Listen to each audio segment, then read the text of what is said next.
Ju- Justin, you or me? You can call it.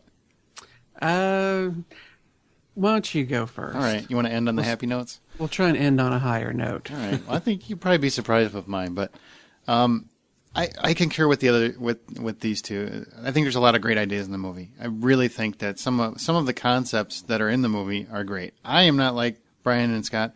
I didn't go in expecting an Alien movie because I didn't care. I know Alien. I don't worship Alien. I just know the series, and I think probably half of those movies suck and half of them are really good. So, take that for what you will.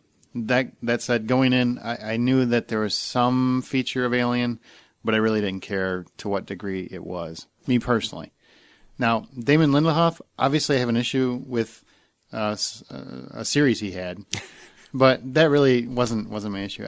I think he's a writer who personally poses a lot of clever questions in whatever he does. I think he has some really clever and interesting ideas about the universe and questioning things in the world. I have a real issue with the way he writes because I think he writes.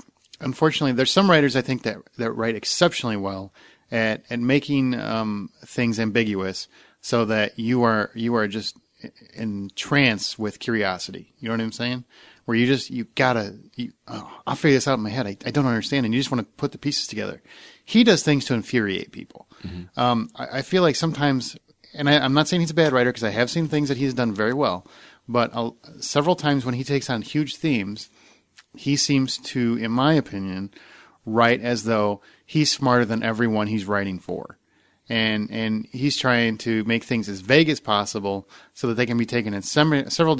He's trying too hard to be ambiguous. And it comes across in his writing because then when whatever he does is over, people have to ask the question, what just happened? Explain that to me. And granted, it's good to get people talking, but it's not good to constantly be polarizing people, which is what I think he's doing with this film.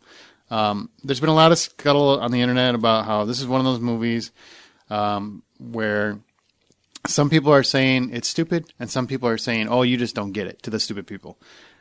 I don't think either one of those are fair. I think the movie is trying for some grand ideas, and I think a lot of people, and Justin can speak for himself, I'm not speaking for him, but I think some people go into it and they really grasp on to the grand idea of it, that the overall themes that are in the movie are really clever and I think could be an excellent science fiction film. It's just not happening in this film. So I get it. I just didn't like what I was getting. I think it could have been done better. I got everything that they were going for. I have seen interviews from Ridley and Damon. I get what they're going for. They both clearly illustrate exactly what they're going for.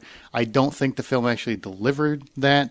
It's really hard to talk about without spoiling it too much, and I don't want to ruin it for anybody because the trailers have done a pretty decent job of keeping the plot under wraps, But that said, visually, best looking movie of the year, by far.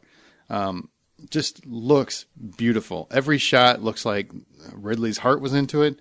He didn't put enough heart in the story, in my opinion, but he put tons of heart in the acting and the direction in that respect. The actors were perfect, outside of Guy Pearce, who I thought, he plays a very small role as the old guy that sends them on their way. And spoiler alert. Not really. At the very beginning. He's out there. Yeah. So, yeah. So you see him and he introduces the mission and he's there in a very small role, and it took me out of it for a minute because it just looked. Exactly, like a squealing cat. It looked like a squealing cat. But I thought that was Justin's That was cat. an alien, yeah. a xenomorph. That was hissing a xenomorph behind me. I just thought the story was kind of lazy, but the acting. Charlize Theron, fantastic. Numi, fantastic. Who I like Ripley better if you're going to compare it to the Alien series because just Sigourney Weaver just owned that role.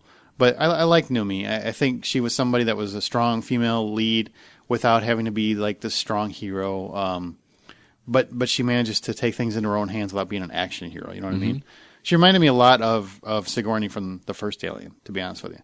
Mm-hmm. And Idris Elba, I liked him a lot. I thought he was funny as hell.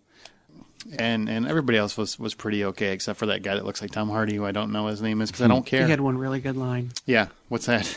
Oh, the whole, if you can't be with the one you love the one you're with. Yeah. It was a nice little reference there. That's true.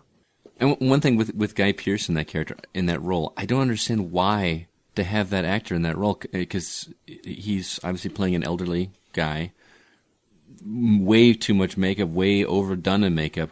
With so many elderly or older actors out there, why go with Guy Pearce, especially if we're never going to, Yeah, I was very distracted by that. one of Yeah, it's really kind of a waste of Guy Pearce. Yeah, exactly.